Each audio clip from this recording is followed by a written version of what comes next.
Welcome to The Explainer. Today, we're digging into a story that's got it all. Geopolitical drama, huge economic stakes, and a mind-boggling amount of buried treasure that could literally reshape the world. We're talking about Venezuela's oil.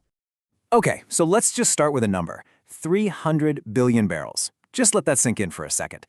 That's the estimated size of Venezuela's untapped oil reserves. We're talking about the single largest proven oil reserve on Earth. Period. And to give you a little perspective on just how massive that is, it's actually more than what powerhouse Saudi Arabia is sitting on, and it's over 4 times the proven reserves here in the United States. It's just a monumental amount of oil. All right, so what is this treasure really? Where is it? And why does it matter so much on the world stage? We'll get this. A staggering 17% of all the world's known oil reserves are packed into this one single region. It's called the Orinoco Belt in Venezuela. It is a massive, massive area just loaded with potential energy. But here's the thing. The type of oil here is absolutely key. This isn't the easy stuff. Not your standard light, sweet crude. Nope.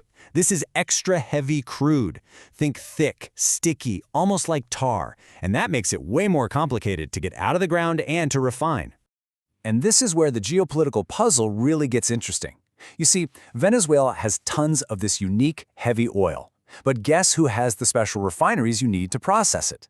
The United States. It's like they're two pieces of a perfect but very complicated puzzle. One can't really work without the other. But here's the big paradox, right?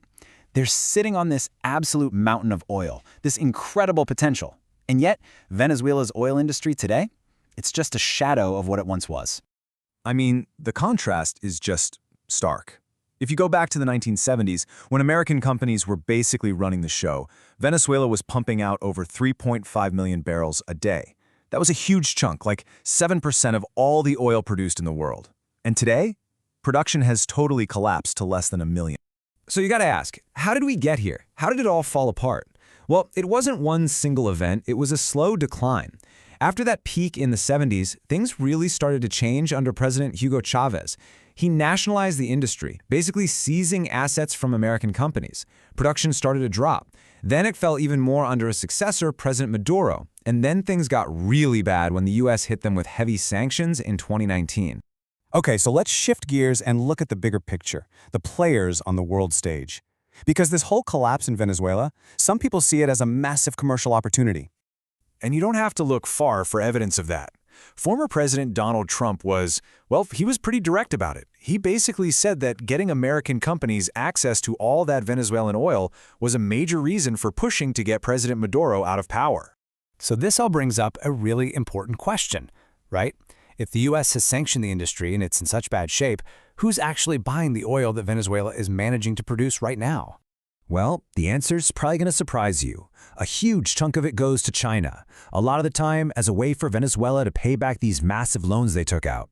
But the rest of it, it's actually going to the United States. Yeah, there's a special license that lets the American oil giant Chevron operate there, even with all the sanctions in place. Okay, so while some American companies might be champing at the bit to get in there and turn things around, the reality on the ground, it's a monumental challenge, to say the least. The obstacles are just huge. For starters, you're looking at decades of underinvestment. The infrastructure, the pipelines, the refineries, it's all just crumbling. And on top of that, you've got this massive brain drain. All the really skilled engineers and experienced workers, most of them have fled the country, and they took all that crucial know-how with them. And fixing this, it's not going to be cheap, not even close. Consultants are estimating it's going to take somewhere between $15 and $20 billion in new investment, and that's just to add an extra 500,000 barrels a day. That is an insane amount of money for a pretty small increase in production. And if you're wondering about the timeline, this is not a quick fix at all. Just look at Iraq for a reality check. After the invasion back in 2003, it took a full 2 decades, 20 years, to triple their production. And, that came at an unbelievable cost to the stability of the entire region.